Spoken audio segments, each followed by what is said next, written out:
Indonesia is changing its capital city, an occurrence that isn't an everyday affair, and has officially declared its new capital, Nusantara. The Indonesian Parliament gave a green light to the bill on relocating the capital from Jakarta to the current political hub that's infamous for its notorious traffic jams. But why the move? Jakarta is dealing with overwhelming issues of overcrowding, alarming levels of pollution, and it's sinking. As such, concerns over its environmental and economic sustainability led to this momentous decision. Nusantara in East Kalimantan on Borneo Island presents an interesting contrast to its predecessor. A locale known for its rich jungles and relatively smaller population, it is hoped that the shift will alleviate some of Jakarta's problems and usher a new era of prosperity for Indonesia. But before we look into the details of the move, click that like and subscribe button and hit the notification bell to stay updated with our latest videos. This channel will keep you updated on the most intriguing videos on economic topics around the world.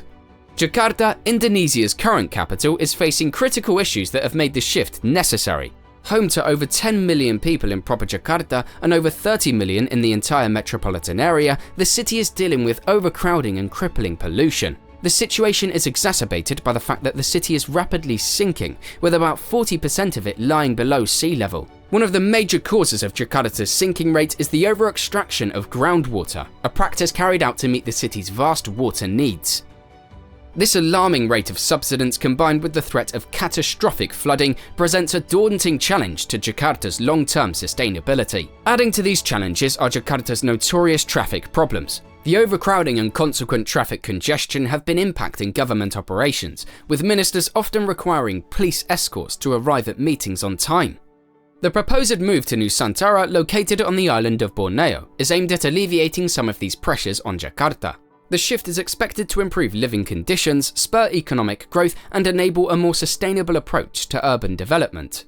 Nusantara, a term which translates to archipelago in Javanese, reflects the sprawling geography of the Indonesian archipelago and its cultural heritage. The city is set to be built in East Kalimantan, an Indonesian province on the island of Borneo, a place known for its jungles, orangutan population, and a treasure of minerals.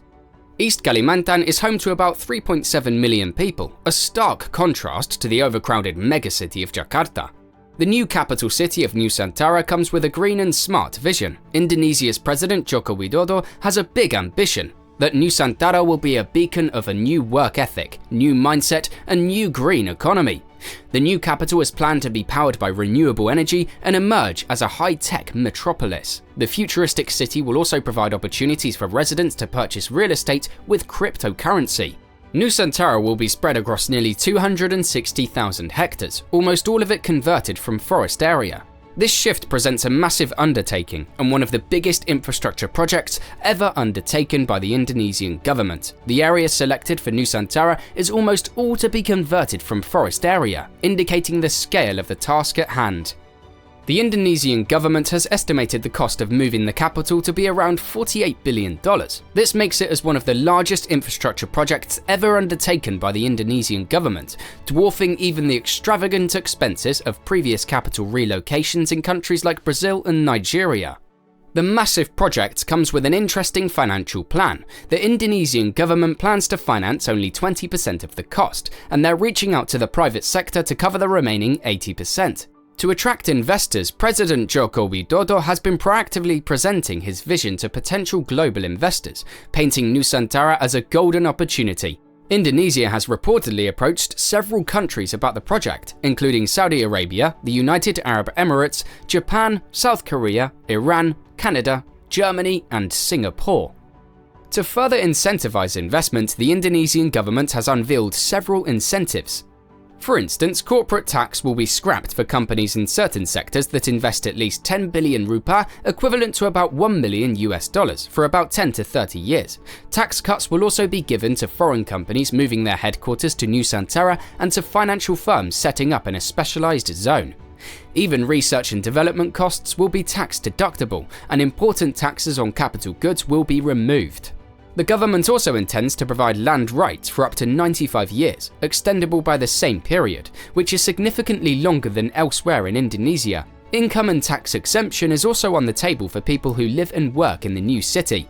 Despite these considerable incentives, there still aren't any guaranteed investments in Nusantara. This raises questions about whether the project will run to completion or be abandoned by a new Indonesian president next year. However, if the project succeeds, it could herald a new era for Indonesia's economic and infrastructural development. While this ambitious project has generated a lot of interest, it's not without its critics and concerns. First up, environmental worries. Critics argue that constructing the new city may lead to the expansion of palm oil plantations and increased logging, which could have devastating impacts on the richly diverse wildlife and lush rainforests of the region. There's also skepticism about the government's green vision for Nusantara. Despite the portrayal of the future city as an environmental utopia with lush green spaces and energy-efficient buildings, some experts, like urban planner Kiango, are cautious. They point out that planning for smart or sustainable cities from scratch can often be more challenging than expected. Indigenous people of Borneo have voiced their concerns too. They fear that this massive move could endanger their environment and disrupt their culture. It's critical to consider the human impact of such large-scale changes, and it's equally crucial that the voices of these communities are heard and their rights respected.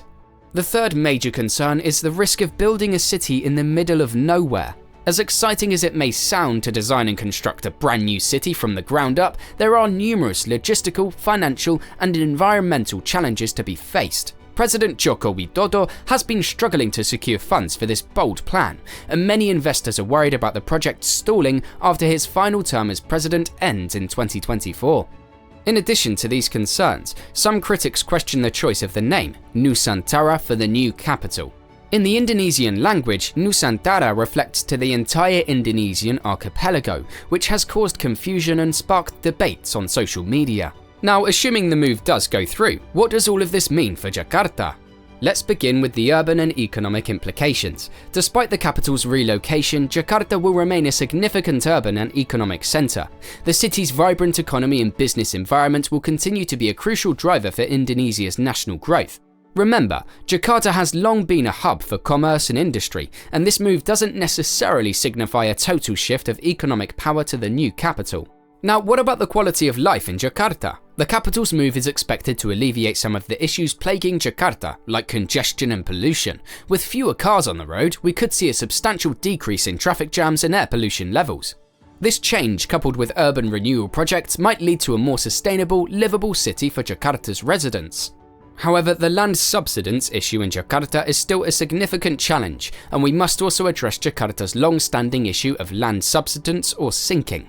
This move won't immediately solve this problem, but the reduced strain on infrastructure and resources could give the city a chance to focus on land rehabilitation and stricter urban planning.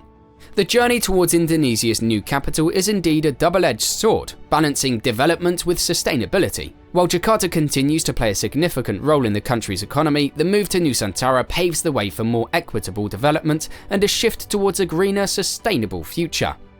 But now we'd like to hear from you. What do you think about this ambitious move? Do you believe Nusantara can become the green, sustainable city that Indonesia envisages? And what about the future of Jakarta? We invite you to share your thoughts, perspectives, and questions in the comments below. And don't forget to like, share, and subscribe.